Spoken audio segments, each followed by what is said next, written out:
ગોલા ગામડી નજીકથી આઈસરમાં લઈ જવાતા દારૂના જથ્થા સાથે 2 ઈસમની છોટાઉદેપુર એલસીબીએ અટકાયત કરી છે।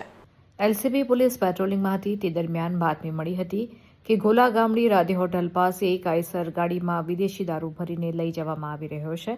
જેને લઈને એલસીબી પોલીસે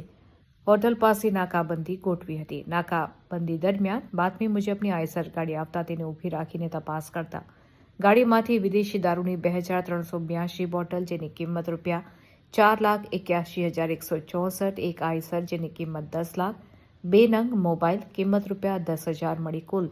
14,91,164નો મુદ્દામાલ મળી આવ્યો હતો, જેથી છોટાઉદેપુર એલસીબી પોલીસે ગાડીના ચાલક સેવન ભીલ, ઉંમર વર્ષ 30, રહેઠાણ કડી પાણી, તાલુકા કવાટ, જિલ્લો છોટાઉદેપુર। બીજો આરોપી આશિક ઉર્ફે આકાશ રાઠવા, ઉંમર વર્ષ 18, રહેઠાણ રાયસિંગપુરા, તાલુકો કવાટ, જિલ્લો છોટાઉદેપુર, આ બંનેને ઝડપી પાડવામાં આવ્યા હતા। તેઓની પૂછપરછ કરતા આ વિદેશી દારૂ દિલીપ રાઠવા રસીલા ભીલે ભરાવી આપ્યો હતો અને આ બિયરનો જથ્થો રાહુલ રાઠવા, રહેઠાણ બહાદરપુર, નર્મદા વસાહત, તાલુકા સંખેડા, જિલ્લો છોટાઉદેપુરને પહોંચાડવાનું હોવાનું જાણવા મળતા જ છોટાઉદેપુર એલસીબી પોલીસે ગુનો નોંધી